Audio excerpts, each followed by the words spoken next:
Good morning. Uh, I wanted to go live again this morning because I think other videos will be coming. I want to share my story,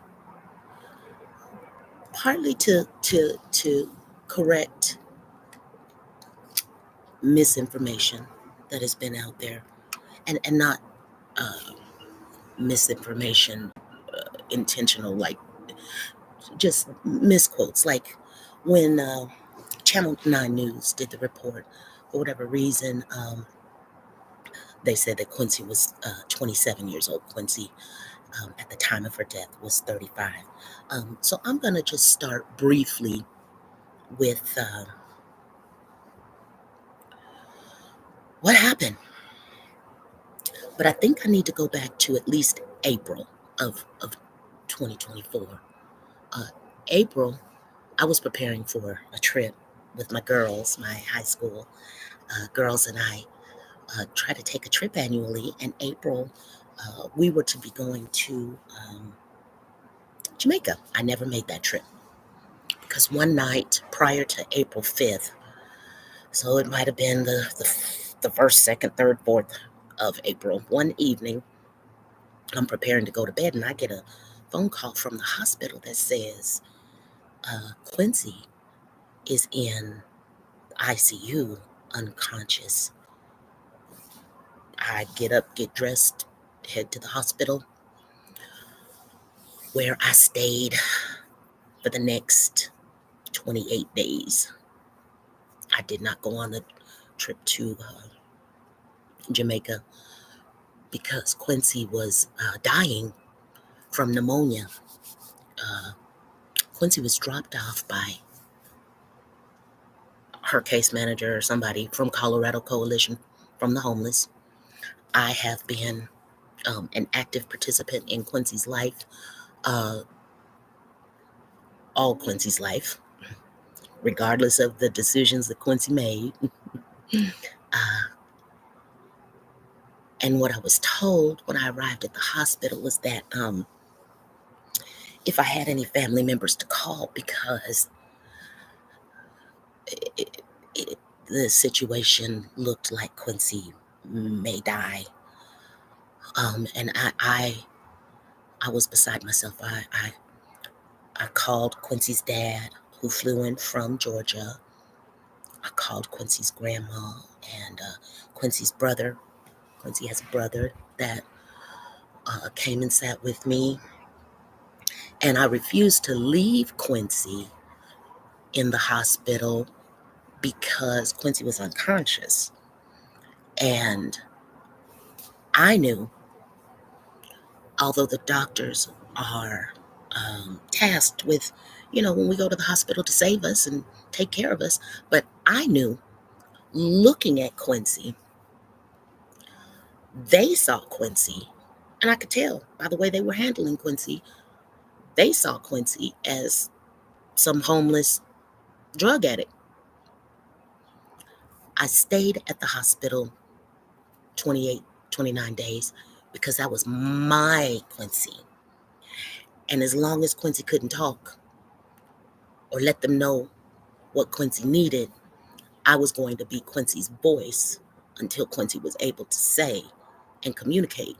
So while Quincy lay there unconscious, I sat there day and night. I never left.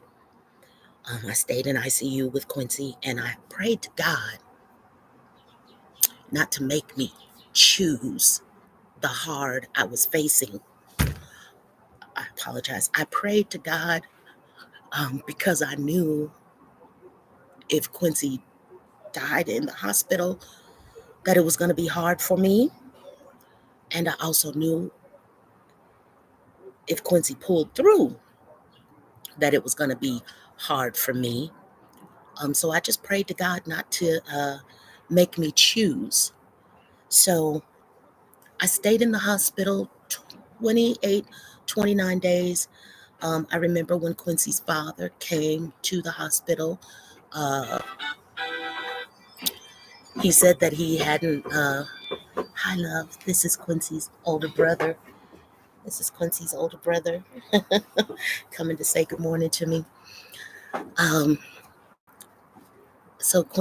when Quincy's father came, I did take a break then, let Quincy's father spend time with Quincy while I went home, showered, changed, packed other clothes. He came in for a day or two and he said he didn't think it was that bad, so he left.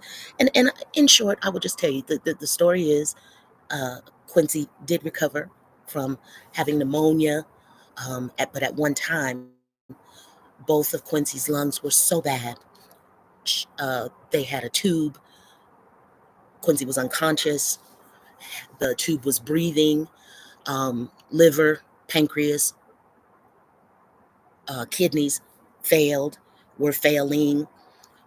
So it was a hard 28, 29 days. After ICU, when you apparently, I didn't know this, when you lay up in the hospital for that amount of time, your muscles um,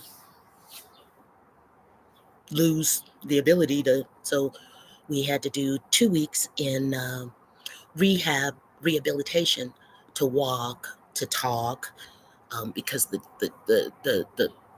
tube down your throat is dry, and you haven't used your vocal cords. So I say all of that to say April of 2024 was the scariest time. May, we come out of lost my train of thought. We come out of rehab. We were at Spalding. And I'll just say the people at the hospital, oh my goodness, they understood that I wasn't leaving Quincy site. The people at Spalding, they understood that I was, So anyway, the day came to where Spalding wanted to set up at home services for Quincy. I was begging Quincy to come home with me here to let me help recuperate more. Quincy had 3 cats, Mustafa, Dust Bunny, and COVID. Uh, and Quincy was set, determined to go back to her apartment. So uh, I take Quincy back. I come pick Quincy up from Spalding, take Quincy back. The apartment, of course, had not been, the food was spoiled, but it was a mess. We cleaned. I went shopping. We bought cleaning supplies and food and things, and a whiteboard. I remember because Quincy still needed a lot of help walking, very tired, very weak, still struggling. And I was still very worried about Quincy because Quincy's body was weak. Now, mind you, too, I'm a healthy individual. Quincy is 5'3", probably 150 pounds, maybe, probably 120 at that point. While I'm in the hospital, I need to back to April again. Quincy's phone is ringing, and I answer it, and some rude woman who I now know to be Quincy's case manager um,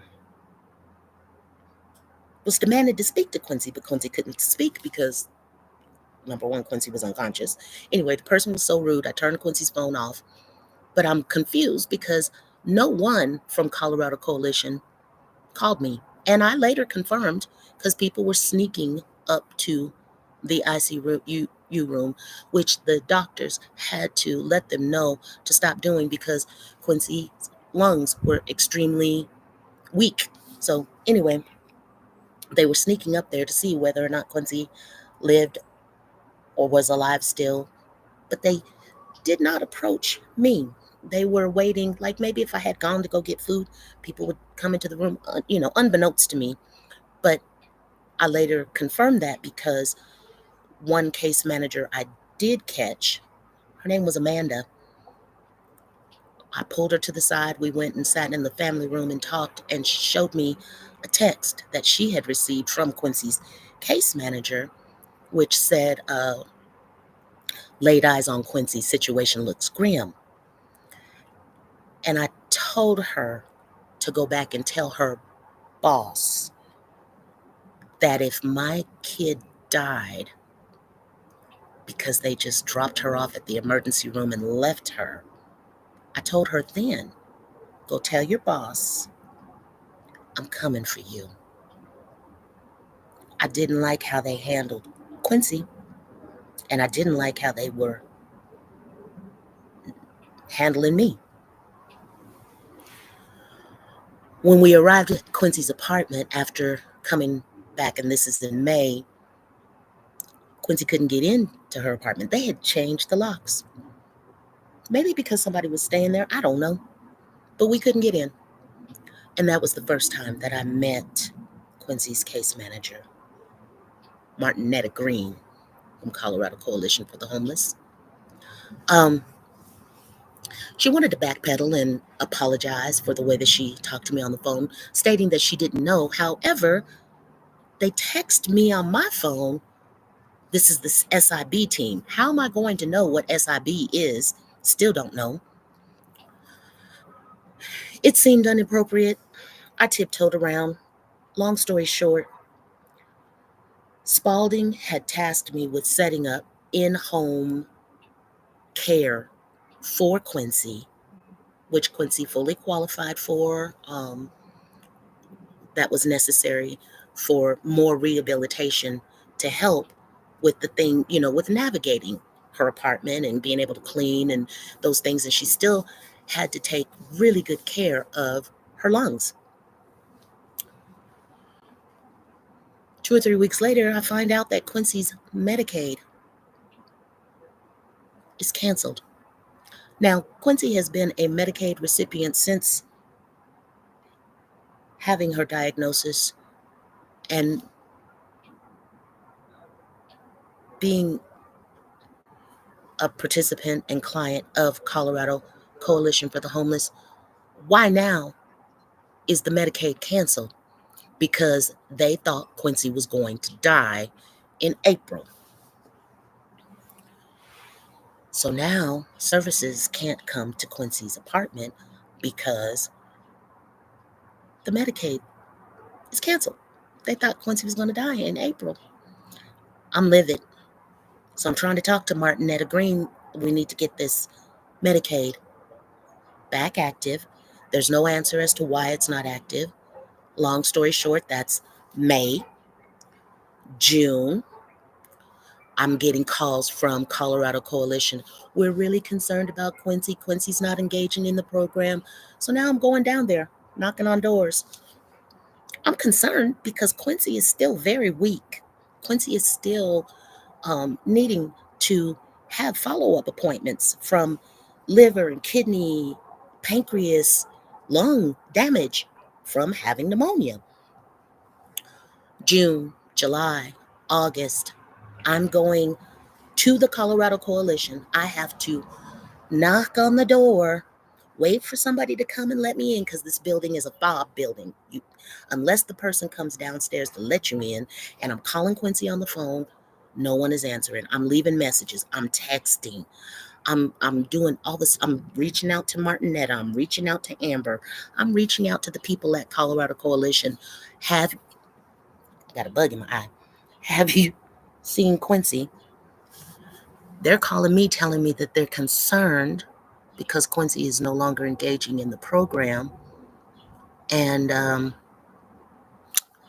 I'm running back and forth downtown to figure out where Quincy is. And I'm asking them when I get there. We're knocking on the door. We're going around looking in the windows, knocking on the door. And I'm asking them, open the door so we can do a welfare check. If you haven't seen Quincy, and they tell me, I remember one day, I think it was, I want to say, it was Thursday or a Friday in September. I had come down, and now I'm writing little notes, sliding them under the door. Quincy, you know, I came on this date, this date, this date. I need you to call me back. I know I've seen food at your door. I know you're moving around. I need you to call your mama. And this is kind of typical, but not really typical. And I'm concerned because Quincy has had this health issue back in April. On this particular day, I have to, wait to be let in the building. We go up to the upstairs. I'm knocking on the door, and I'm asking Ellie Bean, who is the building person, why can't you just open the door? Well, we have a 36-hour rule. If we haven't seen somebody in 36 hours, then we will do a welfare check. So that was either Thursday or Friday. Saturday or Sunday come. I call one of the case managers and leave a message. I've been to Quincy's apartment several times. I want to know if Quincy's used the fob. And September 9th, I'm at the grocery store. I get it was a normal, regular day, kind of like today. It's a normal, regular day. I get my groceries and I'm at the grocery store and I pull up to the house and I get a telephone call from Colorado Coalition for the Homeless. I answer it. It's Martinette Green. And this is what she said to me. She said, hey, I'm going to need you to stay by your phone because I've been hearing these rumors and I need to go over here and see if these rumors are right. And I said, okay. And she hung up. And I had just pulled into the driveway, got groceries in the trunk of the car, but my gut said, go. I pulled right out of the driveway and began to drive to downtown. Now I'm in Aurora. And while I was driving, I was like, why didn't she say what the rumors were? She didn't tell me what the rumors were. What's happening? Is Quincy having a mental crisis right now? Something has been going on. I was just down this weekend. I had just called them this weekend. I was just down last week 2 or 3 times, asking, to be let into the building, to go up to Quincy's apartment, to knock on the door, what? And so I'm driving, not rushing, but I'm thinking as I'm driving. I get another phone call from her. I'll never forget, I'm on Martin Luther King and Colorado Boulevard, heading west to downtown. And she calls again and she's crying, Martinette Green. And I said, well, what's going on? She said, I won't tell you are you coming? And I said, well, yeah, I'm at Colorado Boulevard. I should be there probably in 10 minutes, but you didn't say what the rumor was. Tell me what's the rumor that you went to go check out? What did you discover? What's happening? She said, I won't tell you until you get here. So now I'm driving quickly to get to Broadway. And when I arrived there, the street is lit. I mean, from 20th and what is that, Stout? I don't know if that's Champa or Stout. I don't know what that, all the way up there. There were so many police cars and ambulance. There was a fire truck. And I remember I couldn't find a place to park. There were so many lights and I pull in the parking lot and there's people outside and I'm looking around trying to see where's my Quincy. And Martinetta walks towards me and she's sobbing. And I said, what's happening here? What's going on? As I'm looking around.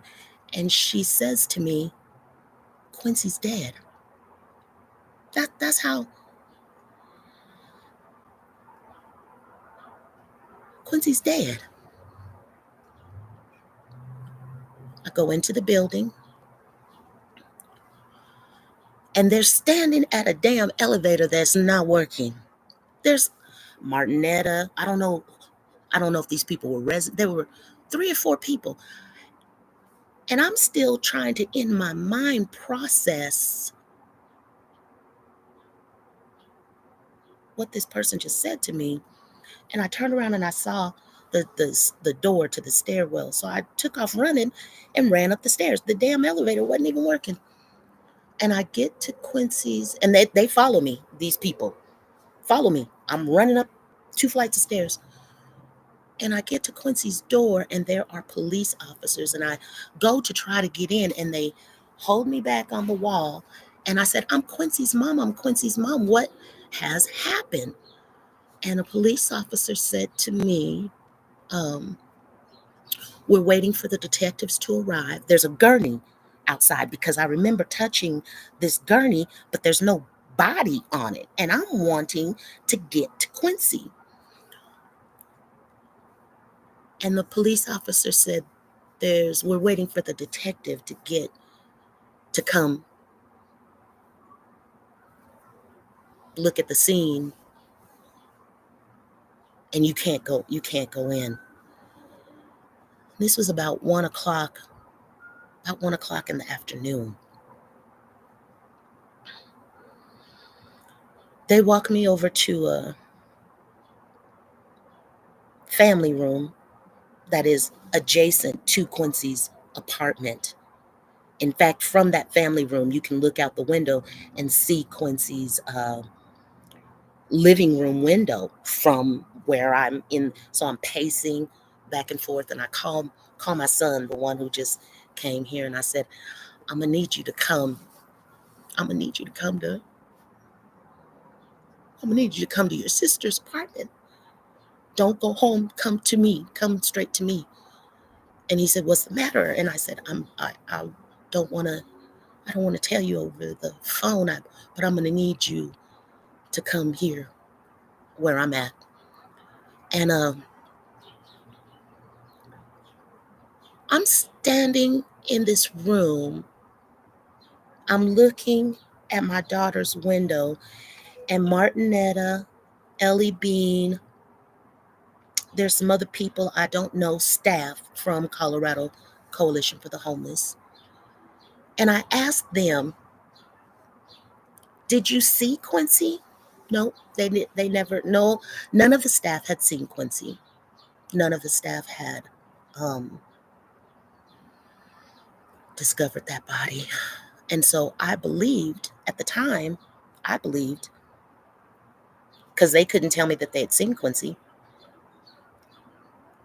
I believed it wasn't Quincy. Quincy, kind, loving individual, always. I cannot tell you over the years through Quincy's mental health and addiction how many people I have had to put out of Quincy's apartment. I can't tell you the number. Many times. I believed on that day, September 9th, that that was somebody else. And so in my brain, I said, ooh, I need to get home. Quincy is afraid. There is a dead body in Quincy's apartment. Quincy's come home. She's waiting for me at home because she's freaking out because somebody has died in her apartment. Let me go home, because that's not Quincy. Because they can't tell me they saw Quincy. Nobody can tell me they saw Quincy. How do you know that it's Quincy in there? Before I left Colorado Coalition for the Homeless, a lady by the name of, now I know, Kalinda Harris, she's a financial person. She says, wait a minute. Now, mind you, I'm still in the family room. I'm still looking at Quincy's window. I done asked them several times, did you see Quincy? Did you see Quincy? Did you see Quincy? Nobody saw Quincy. She says to me, who are you? I'm Quincy's mom. She then tells me, well, you're not next to kin.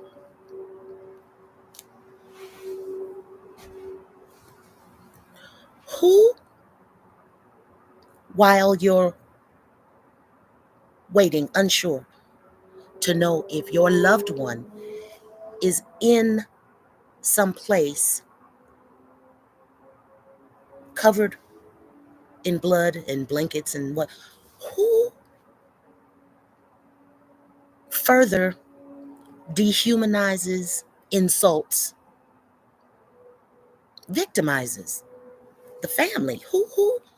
Who does that? This is the kind of BS that I have experienced with Colorado Coalition for the Homeless. What they told me was the body was in Quincy's bedroom, covered with blankets and clothes. The detective could not tell me if it was Quincy or not until they received a search warrant to go in. I came home after Kalinda Harris and I had some words about her inappropriate comment to me while I'm trying to discover if it's my child's body that has been discovered in this apartment. So I decided to distance myself from these people who did not care about me, but at the time I believed they cared about Quincy. Only for me to come home and later on, probably close to midnight, I got a call from Detective Crider, who was able to tell me that a tattoo, I was asking about Quincy had a tattoo, and he was able to tell me that it was Quincy's body. I learned that Quincy had been beaten with a pole about the head and face, and then suffocated.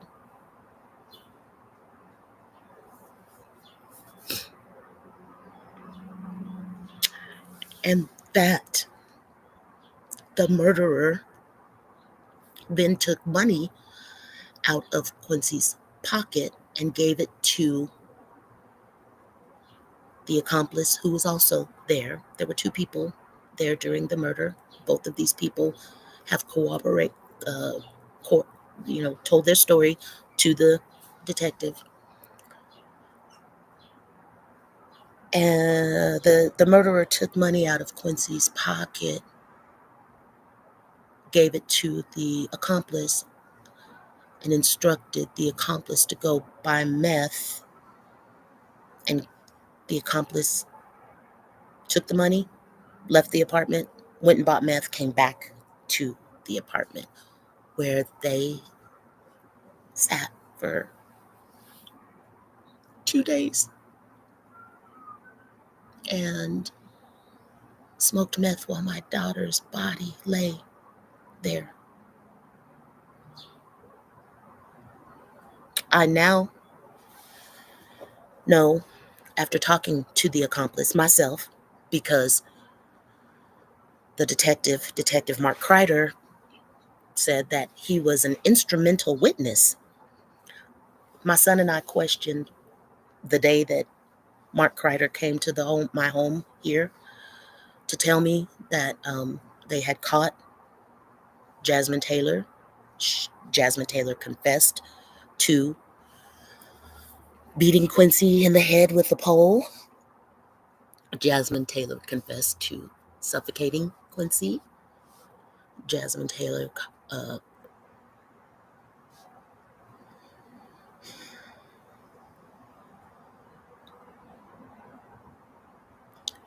confessed to all of the things that she did.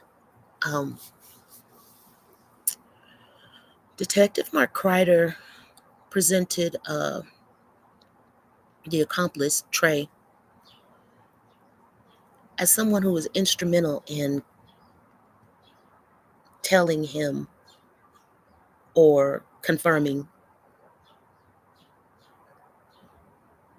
the story that Jasmine told regarding killing Quincy. I spoke to Trey because Quincy had a lot of friends, a lot of people who cared about for many years. And I will tell you, I will never forget that conversation because I realized then this individual did not care about Quincy. And This individual, although was there and witnessed what happened, he wasn't scared. He wasn't afraid for his life. He wanted to get high. And after they smoked for 2 days, they left Quincy's apartment. Him and the killer, Jasmine Taylor, and went to his apartment. He did not call 911.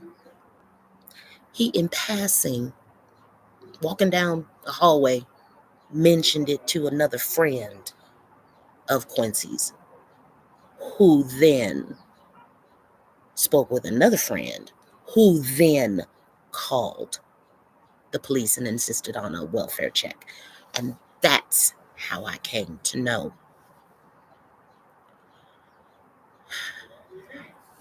that my Quincy was murdered. I know that this video is long. I just wanted to set the record straight. I know I'll be back on here again because that's the story. That is what led to this fight that I'm in now. And I guess the end thing is Department of Corrections,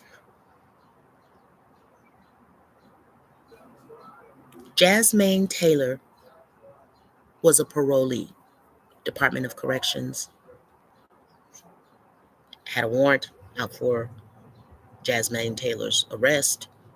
Had they just took their parolee back, Quincy would be alive.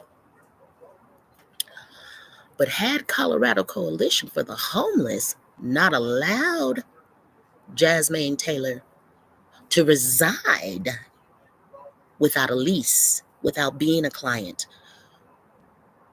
with an active warrant, an active violent criminal warrant, Quincy would be alive. My fight now is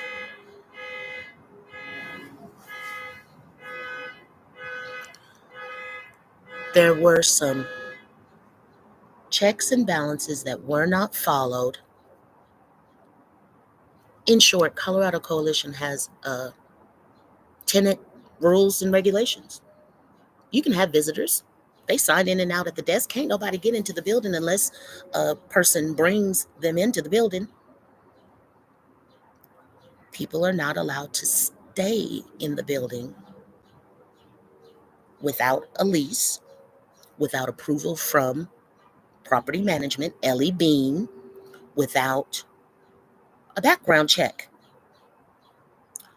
What I now know is Jasmine Taylor was in that building without a lease, without a background check, for months. Not as a living guest of Quincy's. Nope. No. I know for certain she lived on the 6th floor. I know for certain she lived on the 6th floor from at least July, because I discovered some mail that was sent to Jasmine Taylor at the Colorado Coalition for the Homeless building on Broadway, addressed to her. You're not even a tenant. They have a rule in their rules and regulations that says no mail. In fact, they don't have mailboxes. The mail all goes back behind the desk. They sort through it. They know they don't have a tenant named Jasmine Taylor. However, this envelope addressed to Jasmine Taylor came to Colorado Coalition for the Homeless, and she received it. Tell me why we have rules and regulations, but we're not following them. That is my issue. There were rules and regulations that were not followed. My Quincy is dead because someone in the building allowed this person to stay with them, and this person was a violent, labeled by Department of Corrections as violent, high risk parolee And she was able to not sneak, just be in the building. She had a puppy. Ellie Bean had been in touch with her. They, for whatever reason, the puppy was told to leave because the puppy wasn't being taken outside, but Jasmine was able to stay. There's a whole bunch of, the point is, she wasn't a resident or a client of Colorado Coalition for the Homeless, yet she was there. And but for the fact that they allowed her to stay there against the rules and regulations that people are supposed to follow, Quincy wouldn't be dead. They received government funding to assist with mental health, substance use, yet a murderer and an accomplice can buy meth inside the building. They received government funding to assist with mental health and substance use and provide housing, yet the people are not safe in the building. And here's why this is an issue. Quincy was murdered September 9th, 2024. On March 22nd, 2023, Patrick Lane was murdered at Colorado Coalition for the Homeless. On February 28th, 2024, some unnamed individual was also murdered in their apartment. I don't know if that person is male or female, but that was a Colorado Coalition for the Homeless property. My point in mentioning these two previous murders, and there may be more, is that Colorado Coalition for the Homeless has rules and regulations regarding safety, regarding the safety and care of a vulnerable population of people. I will encourage you to go and find the Channel 7 news report done in May of 2024. Britta Fisher was then the CEO. I believe that Cynthia Alvarez is now the CEO of Colorado Coalition for the Homeless, but I digress. Britta Fisher was featured on a Channel 7 news report back in May. Go ahead and Google it, where her employees of Colorado Coalition for the Homeless directly pointed out that the building was unsafe, that staff were not safe, that clients were being disrespected and not safe. In fact, that news article focused around a client who lived across the hallway from Quincy, had no legs and was in a wheelchair. And during a fire alarm, was forced to crawl downstairs because the elevator wasn't working. They cited deplorable living conditions, mice, roaches. It was nasty bad. And Britta Fisher on that May Channel 7 news report was shocked and appalled. She was unaware of clients not feeling safe or cared for. And she assured the public in that interview that she was going to address these issues. That Channel 7 news report was in May. June, July, August, September. Mike Quincy is murdered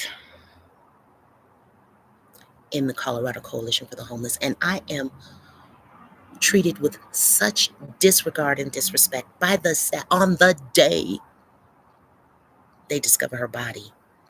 And to this date,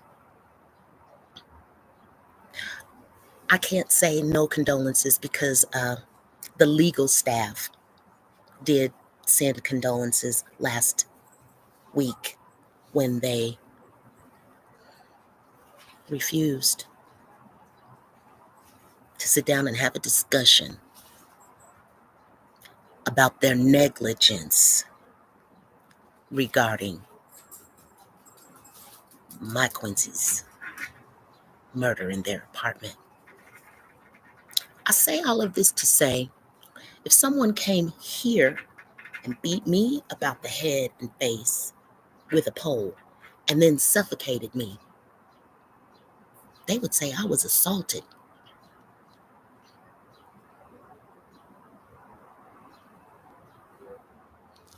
These people telling the story saying Quincy was in an altercation. All I'm saying in this is tell the truth. Tell the truth. Public entities charged to protect and serve vulnerable populations dropped the ball and people died.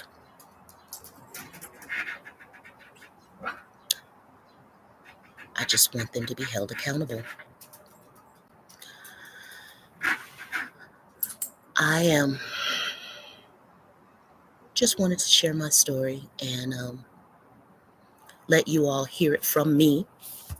I'm going to build on this because since then, a lot of other things have happened. But that's how I came to find out that my daughter was murdered in her home by someone who shouldn't have been there. Until next time, here's what I want to know. If you've had an experience or situation with Colorado Coalition for the Homeless, leave me a comment below. You can find me on Facebook now, and I'm going to be on here every day. But if you've had an experience with Colorado Coalition for the Homeless, leave a comment for me. All right. That's my story. I'm sticking to it. Until next time.